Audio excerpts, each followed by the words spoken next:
Estamos começando mais um Palavra Viva. Hoje contamos com a presença do Guilherme, fundador da comunidade de Aliança Cristo Libertador. Seja bem-vindo, Guilherme. Obrigado pelo convite de partilhar um pouquinho com vocês da nossa vida, da Palavra de Deus. É uma grande alegria estar com vocês, irmãos da Associação São Rafael, e vamos embora, vamos partilhar aí. Maravilha. E hoje a gente vai conversar um pouquinho sobre o chamado dele, né, a fundar essa comunidade, contar um pouquinho da história, né, desde quando começou até hoje, como que foi esse processo, a aceitação, né, da igreja com a comunidade. Enfim, queria saber, conta pra gente um pouquinho como que foi lá desde o início. Bom, é legal a gente estar gravando esse programa, porque o Brunão fez parte da nossa história aí por muito tempo, né? Então se eu falar alguma besteira ou alguma coisa que crescemos juntos, né? Alguma coisa que não é bem assim, ele já vai poder me corrigir e me ajudar a refrescar a memória. Nós começamos antes de sermos comunidade como um ministério de música. O ministério nasceu lá em 1997, quando o grupo de oração foi fundado aqui na Paróquia Nossa Senhora de Fátima. A Paróquia Nossa Senhora de Fátima fica em Pirituba, para você que está nos assistindo, Avenida Paula Ferreira, 1522. É onde é a nossa sede hoje, né? A sede da nossa comunidade hoje ainda é na paróquia. Mas então, como eu falava, lá atrás foi fundado um grupo de oração, o Ministério de Música foi a primeira necessidade do grupo de oração, né? O grupo de oração sempre é muito embasado em música, louvor, então surgiu, foi entrando gente, saindo gente. Eu entrei em 1999 no ministério, não sabia fazer nada. Tocava timba. Tocava timba, exatamente. Ajudava, era auxiliar de mesista de som. E aí fui para bateria, depois percussão, bateria, depois comecei a cantar numa necessidade que nós tivemos, que o animador acabou se afastando dos trabalhos, né? Mas, bom, fomos crescendo, então, e desde 97 caminhamos nessa pegada, né? Música, grupo de oração, barzinhos de Jesus, teatro de Páscoa, teatros em retiros, né? Fomos formados pelo pessoal do Canto de Maria a como se fazer retiro e, bom, fomos caminhando. Por um bom tempo, nós passamos algumas dificuldades graves na nossa paróquia, de aceitação por parte do pároco, etc. e tal, mas nos mantivemos assim firmes e continuamos caminhando aqui dentro, usando aqui como sede do ministério. Conforme nós fomos amadurecendo também, deixamos de ser adolescentes que só queriam saber também de bagunça, de brigar com todo mundo, de brigar com o padre, aquelas coisas todas. O chamado de Deus foi se afunilando assim dentro do meu coração, né? Em 2011 eu já era coordenador do Ministério de Artes, né? Nós tínhamos um Ministério de Dança, Música, Teatro, o grupo de oração estava sob nossa responsabilidade. E em 2011 eu me casei e sempre partilhava com a minha esposa, que eu sentia no meu coração realmente um chamado para algo mais, né? Para um caminho mais profundo de doação pelo Evangelho. E fomos caminhando nessa expectativa de quando seria o tempo de nós darmos esse passo a mais e que passo seria esse. Até que em 2013, né, no começo de 2013, eu já estava com a ideia de que nós reuníssemos os coordenadores, né, dos diversos ministérios que atuavam dentro da nossa organização e para que a gente fizesse um discernimento, para saber para que a gente existia. Porque estava uma situação que já não preenchia mais os nossos corações, né? Do jeito que estava, não estava bom, não tinha tanta perspectiva, aí não sabíamos para onde íamos, até que na Jornada Mundial da Juventude nós fomos com um grande número de pessoas, fomos em quase 50 pessoas, e lá na jornada, assim, um momento para mim que foi um momento assim especial mesmo de encontro com Deus, quando o Papa Francisco estava lá na vigília conosco, e começou a tocar aquela música do Martim Valverde, o Glória, junto com o Guilherme Sá cantando. Aquilo se efervesceu muito, aquela vontade assim de dar esse passo a mais se aflorou no meu coração, né? Nós já sabíamos das realidades das novas comunidades, tínhamos muito medo do que isso representava, da entrega que isso ia poder gerar, mas naquele momento eu acho que o Espírito Santo soprou no meu coração definitivamente. E então, a partir da jornada, eu chamei os coordenadores de cada ministério, coordenador de dança, teatro, música. E de 2013 até 2014, nós fizemos um ano de discernimento. Mas antes de 2013 já existia uma vontade. Não, já existia. Não foi mágico assim, né? Não foi aquela ideia de Paulo caindo do cavalo e descobrir Jesus. Não foi assim, né? Nem a conversão de Paulo não foi assim, quanto mais a gente. Então, a gente já vinha com essa vontade há muito tempo. Nós sempre tivemos relacionamento com outras novas comunidades, né? O pessoal da Aliança de Misericórdia, Eternum Day. Mas já tínhamos essa vontade, né? Tínhamos medo porque víamos o tamanho da entrega das pessoas que eram consagradas de uma nova comunidade. E esbarrávamos naquilo que é normal do ser humano, medo, né? Nossa, mas e aí, eu vou ter que deixar minha casa, deixar meu carro, vou ter que viver da pobreza, vou passar fome, aquelas dúvidas de quem não sabe muito bem o que está acontecendo. A dúvida, as pessoas confundem muito a humildade, né, com a miséria. E não tem nada a ver uma coisa com a pobreza. Viver a humildade não é viver a miséria. A pobreza do conselho evangélico que Jesus nos deixa não tem nada a ver com miséria. A miséria não é algo que o Senhor deseja para a sua criação, para os seus filhos, né? Ele deseja que haja uma vivência fraterna onde tudo é partilhado e as pessoas vivam com o necessário sem ficar gastando tempo com aquilo que é supérfluo, né? E aí, depois da comunidade já fundada, acredito que a visibilidade começou a ser maior, começaram a vir mais pessoas, né? Sim, então, de 2013 para 2014 fizemos um ano e definimos. Não, entendemos que a vontade de Deus sermos comunidade. Aí houve um reconhecimento natural das pessoas que eu chamei, das outros membros também do ministério, para a minha pessoa como fundador, né? Não foi algo imposto, que eu cheguei lá e falei, agora vamos fundar uma comunidade e eu sou o fundador. Não, as pessoas foram reconhecendo, oramos muito, outras pessoas nos ajudaram nesse momento. Em 2014 eu chamei todo mundo que fazia parte, nós tínhamos quase 100 pessoas e falei, agora as coisas vão mudar. Então, entreguei uma cartinha lá para cada um, né, com uma proposta de viver um ano no vocacional para ver quem tinha a vocação para a vida fraterna, para a vida comunitária. E aí, de 2014 até 2015, passamos um ano se formando a respeito do que é um carisma, do que são novas comunidades e assim por diante. Dos 100 ficaram só 40 e poucos, né? Muitos entenderam que não era aquilo que o Senhor tinha preparado para eles, ou era, mas não queriam naquele momento. E então, 2015, dia 20 de julho de 2015, nós entendemos que foi realmente a fundação da comunidade, assim, a instituição, né? Porque a fundação ainda vai acontecer por alguns anos, né? Até as coisas ficarem mais claras nos nossos corações. Aí o bispo regional veio, celebrou e foi muito especial. Foi um momento, assim, para mim, especialíssimo, né? Eu acho que está entre os 3 momentos mais especiais. Imagino que seja muito próximo de uma efusão, né? Sim. Bruno, eu tô para te dizer que é mais especial, porque é uma efusão, mas ao mesmo tempo é como assim, por exemplo, eu casei, é um sentimento fantástico. Sim. Eu tive uma filha, quando você vê a filha nascendo é outro sentimento assim que não tem comparação. Mas naquele momento também foi um desses, eu comparo com um desses dois, sabe? De tão especial que São foi. momentos muito distintos, mas sim, muito fortes. Que simbolizam uma mudança muito grande. Quando você casa, né, a vida muda completamente. Sim.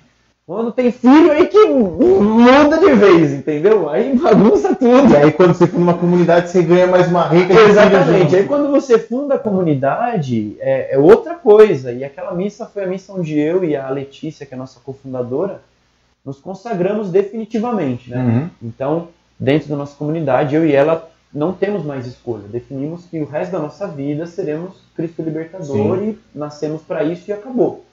Então é uma mudança muito drástica, né? Mas assim, muito prazerosa.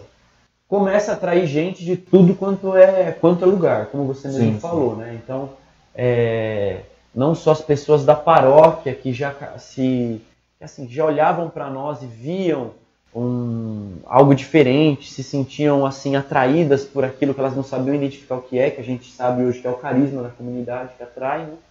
Mas começaram a fazer movimento de nos procurar, mas assim, muitas pessoas de longe mesmo, pessoas que não conheciam a nossa história, pessoas de outros lugares aqui de São Paulo, até gente nesse último ano aqui de 2016, quando nós tivemos, aliás, esse ano, né? Não acabou 2016 ainda. Tá quase. Em julho nós tivemos a nossa renovação de vínculos, e aí começaram a surgir, nós produzimos alguns vídeos que falam da nossa comunidade, e começaram a surgir pessoas de outros estados, assim, falando, eu queria muito saber como é que eu faço para participar, tem acompanhamento à distância, como é que funciona.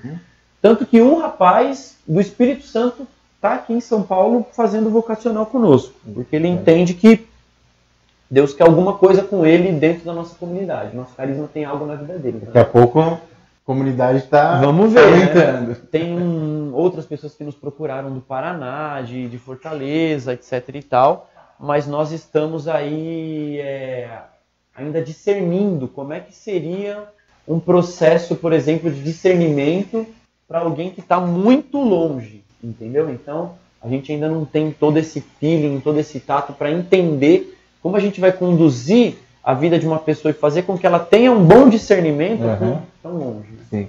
Muita gente ainda não entende o que é uma comunidade, seja de aliança ou seja uma comunidade de vida.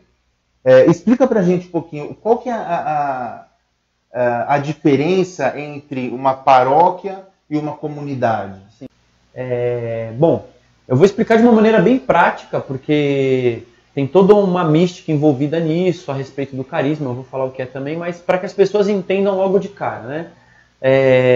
As novas comunidades são, vamos dizer assim, numa leitura bem simplista, uma releitura do que são as ordens religiosas no passado. Então, por exemplo, se São Bento fosse fundar uma ordem hoje, não seria uma ordem religiosa, seria uma nova comunidade. Sim. Entendeu?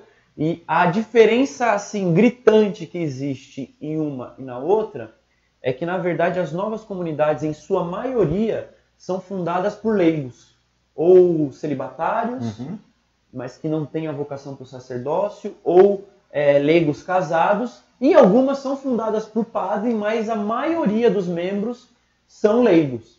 Então, uma nova comunidade, na verdade, ela é uma organização, vamos dizer assim, de pessoas que têm uma vida fraterna já em comum, que se amam de alguma forma, e por algum motivo começam a reconhecer que vivem algo de específico, diferente dos outros que ninguém vive, né?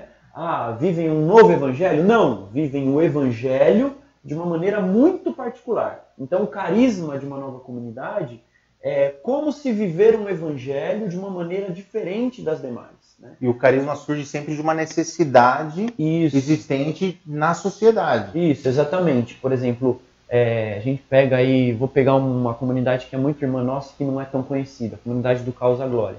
O carisma deles é ser sinal do Cristo, né? Ser luz em situações caóticas, onde existem trevas. Então eles organizam missões de evangelização em lugares onde quase ninguém quer ir, lá no Rio de Janeiro. Então, na porta dos estádios, evangelização nas Olimpíadas, por exemplo, evangelização nas festas de carnavais, eles evangelizam, por exemplo, nos velórios.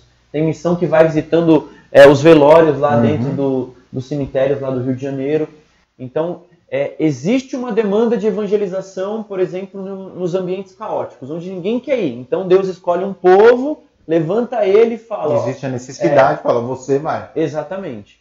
E é um movimento muito místico, né? Porque a gente entende que um carisma, uma nova comunidade, não é assim, eu quero aderir àquilo e acabou. Não. A pessoa ou nasce ou não nasce com aquele carisma. Né? Por exemplo, até muito bonito, em 2014... quando o fundador dessa comunidade que eu acabei de falar estava conosco, ele partilhou conosco algo muito bonito, né? Um membro de uma nova comunidade que diz ter o carisma, por exemplo, Cristo Libertador, ele ou nasceu ou não nasceu com aquele carisma. Então, o carisma, ele existe na pessoa ou não existe. Então, por exemplo, eu tenho 31 anos. As pessoas mais velhas que eu, que nasceram com esse carisma, estavam esperando eu nascer, eu assumir o meu chamado, para que então o carisma se manifestasse no mundo e aí então acendesse nelas o carisma e aí elas começam a ser atraídas por isso. Não que as pessoas estivessem esperando, eu tenho alguma coisa que eu vou esperar. Não, mas é uma coisa que está plantada dentro da pessoa por Deus. Sim. Na verdade, Deus está esperando. Isso, exatamente, a vocação. Tanto que se o Guilherme, por exemplo, não quisesse fundar Cristo Libertador, se o Padre Jonas não quisesse fundar Canção Nova, ninguém fundaria, né? Não existiria. Lógico, Deus daria um outro jeito de atender aquela demanda, mas ainda assim dependeria da resposta do homem. Sim. Né? Deus ele não age, não costuma agir assim, aparecer e agir do jeito dele. Ele escolhe pessoas para que sejam seus instrumentos. Então as novas comunidades como diz o nosso Papa João Paulo II, né, São João Paulo II, dizia, né, não diz mais porque ele já faleceu, são um sopro do Espírito Santo nos tempos atuais. Né? Então, existe uma necessidade específica dentro da sociedade, evangelização com os pobres, evangelização nos presídios, evangelização da juventude, evangelização de pessoas que têm dificuldade na sua sexualidade. Então, Deus escolhe um povo para, de uma maneira especial, cumprir aquele trabalho. Aproveitando, então, falando de carisma, qual que é o carisma da comunidade Cristo Libertador? Então, hoje, graças a Deus, vocês gravaram um vídeo num tempo um pouquinho melhor, né? Porque como nós estamos muito no começo, a gente ainda não tem a definição concreta do que é o nosso carisma, né? A gente está passando por muitas mudanças. Mas hoje eu diria que a comunidade Cristo Libertador quer ser sinal desta liberdade plena em Cristo. Nós queremos levar ao mundo e aqueles que passam por qualquer escravidão, seja física, ou seja espiritual, ou seja psíquica, a liberdade completa. E uma liberdade interior que depois se reflete no exterior da pessoa. Hoje nós temos um trabalho muito forte, né, que assim, forte eu digo dentro do nosso coração, que nos atrai muito, que é a evangelização dentro da Fundação Casa. Nós somos responsáveis pela evangelização na unidade de Taipas, unidade feminina de Taipas, e nós entendemos que Deus está assim, nos levantando justamente para abordar uma realidade que a gente tem encontrado ali. Porque hoje pouquíssimas unidades de São Paulo têm evangelização lá dentro. Então são 20 mil presos infanto-juvenis no Brasil inteiro, 10 mil só em São Paulo. Então distribuídos em 27 casas. Dessas 27, só 10 tem algum grupo católico evangelizando. Entendi. Os protestantes estão bombando lá dentro. Mas ainda tem. Agora, por exemplo, alguém que depois dos meninos e meninas saírem de lá ofereçam algo novo para que eles possam ser restituídos, reconfigurados e assim, reinseridos na sociedade, segundo os valores do Evangelho, não existe. Tem aquele trabalho ali pontual. Se, por exemplo, tem trabalho de evangelização dentro de presídio, acontece, mas, por exemplo, não tem pós. Então, hoje nós estamos passando por um processo onde Deus tem falado muito no nosso coração. Olha, eu quero que vocês proclamem a liberdade a todos aqueles que estão cativos. Todos aqueles que estão cativos. E aí existe cativeiro interior, existe cativeiro em várias áreas. E lá existe um cativeiro físico ainda, né? Que as pessoas estão presas fisicamente, não podem sair daquele lugar, é um presídio. Mas que a gente entende que se elas conseguirem encontrar a liberdade lá dentro, quando elas saírem, vai ser mais fácil delas encontrarem a liberdade aqui fora. Porém, não tem ninguém hoje que oferece para elas assim, a menina quer sair, mas minha mãe é drogada, meu pai é drogado. Para onde eu posso ir? Não tem lugar. Tipo, só se ela for vocacionada de alguma comunidade. Então, hoje Deus tem falado no nosso coração a respeito do que nós poderíamos oferecer para essas pessoas ao saírem de lá. Entendi. Não temos nenhuma casa ainda que faça isso. Estou partilhando com vocês um negócio que a maioria dos discípulos da comunidade nem sabe ainda que está se passando no meu coração. Então vocês vão colocar no ar em primeira mão. Vão saber por nós. Exatamente. Mas Deus tem falado muito no nosso coração do que a gente pode oferecer para essas pessoas. E essa questão da liberdade, sabe? Eu sempre me perguntei, mas Cristo Libertador é um nome forte, mas que não é comercial, né? Tipo, Shalom, sim. Canção Nova, né? Uma coisa... Aí, tipo assim, você vai falar que como é Cristo Libertador, ou seja, já coloca você na cruz porque a pessoa já sabe que é cristão. Né? Shalom, a pessoa ainda vai ter que entender o que é paz, mas já diz na cara o que é. Então, como você falou, é um nome forte. Deus tem nos dado baluartes, tipo, mais assim... incisivos ainda. Um é Santo Elias, profeta do Antigo Testamento, e o outro é São Paulo. E pessoas que, tipo, sabe, não passaram de maneira subliminar pela vida. Não, filho, marcavam por conta da sua presença mesmo e não tinha meio termo. Era fogo, quente ou frio e acabava. Não tinha essa ideia de meia boca. Então, a gente se perguntava do nome e aí realmente agora que a gente está começando a entender que libertação que é essa que o Senhor quer que a gente reflita, entendeu? E a gente está se libertando também interiormente, né? Porque a gente vem de uma prática paroquial, né? Então, até voltando lá atrás, as paróquias, elas são completamente diferentes das novas comunidades, porque as pessoas vão lá, participam das missas, fazem um ou outro trabalho, acabou aquilo, acabou, a vida delas continua igual. As novas comunidades, não. A minha vida mudou completamente. Hoje eu só trabalho meu período, em breve, não sei como é que vai ser, mas dificilmente vou conseguir também trabalhar fora igual ainda trabalho. Eu vivo a comunidade quase 100% do tempo, ao ponto de eu e minha esposa temos que lutar para que a comunidade não entre na nossa casa, porque senão a gente não consegue ter a vida conjugal. Que tem que ter uma diferenciação aí. Exatamente.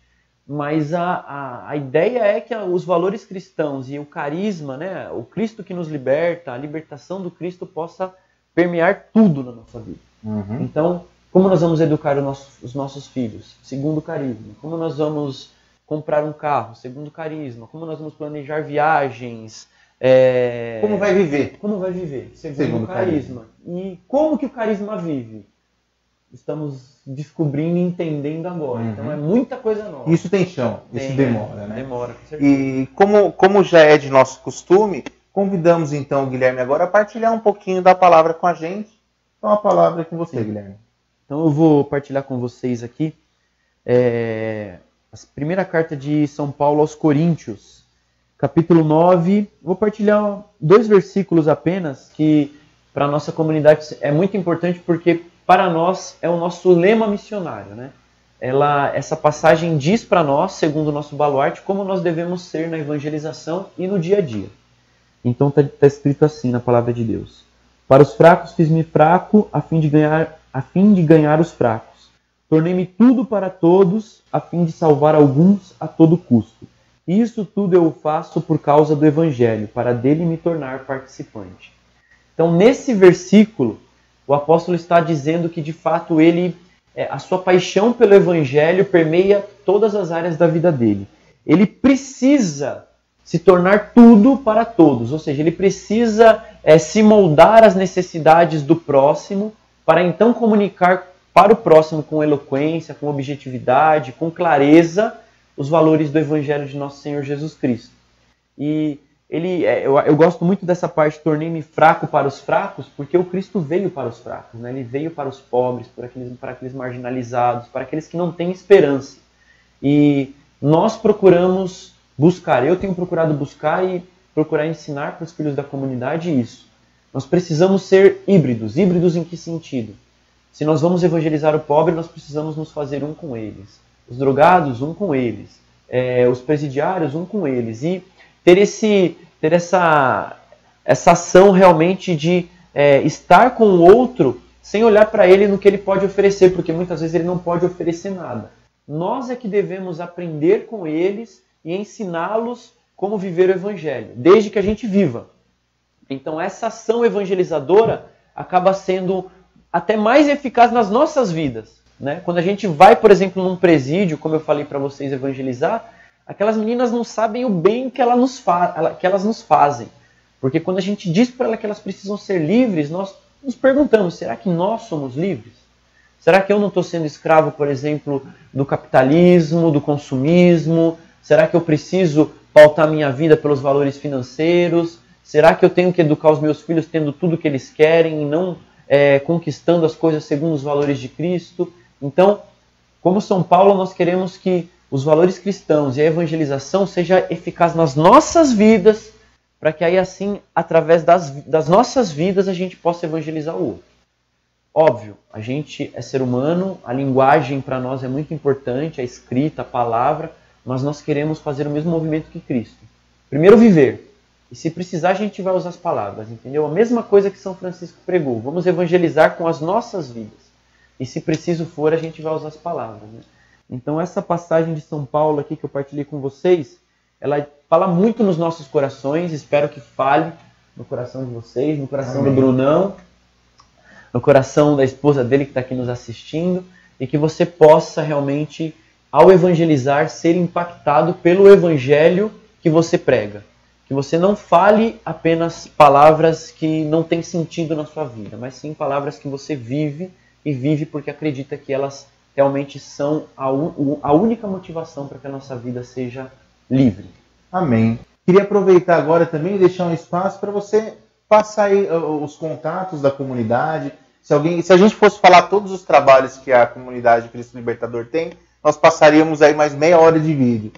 Mas se as pessoas quiserem conhecer um pouco mais do trabalho, dos trabalhos que vocês têm, como que ela chega até vocês? Bom, primeiro passo, acesse o nosso site, cristolibertador.com. Lá tem caminho formativo, tem as missões, tem as músicas do nosso CD que nós acabamos de lançar, tem quem somos, o que fazemos, o que gostamos, tem tudo lá. Alguns textos de minha autoria, a autoria da cofundadora, de outros discípulos da comunidade.